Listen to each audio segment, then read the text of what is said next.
Welcome to our channel. Today we how to disable Nexus settings in TaxJar, full guide step by step clearly.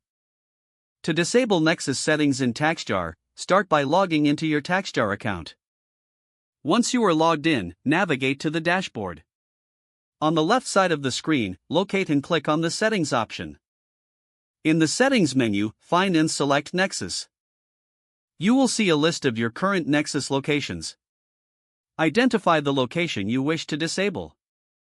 Next to the location, click on the Edit button. In the Edit menu, look for the option to disable the Nexus. Toggle the switch or select the option to disable it.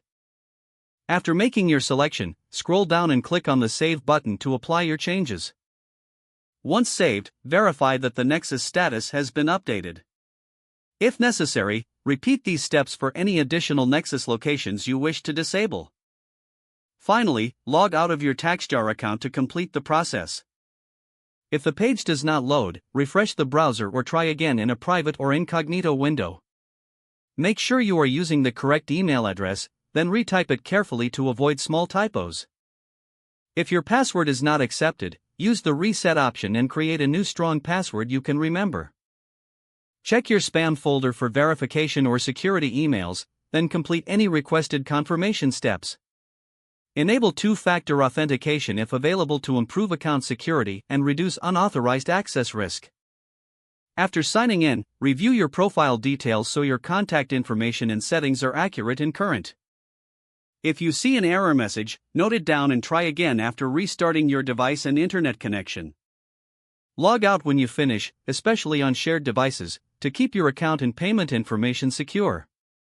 If the page does not load, refresh the browser or try again in a private or incognito window.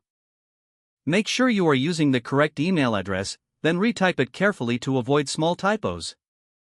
If your password is not accepted, use the reset option and create a new strong password you can remember.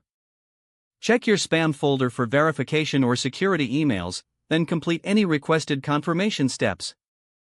Enable two-factor authentication if available to improve account security and reduce unauthorized access risk. After signing in, review your profile details so your contact information and settings are accurate and current. If you see an error message, note it down and try again after restarting your device and internet connection. Don't forget to like this video and subscribe to our channel for more step-by-step tech guides.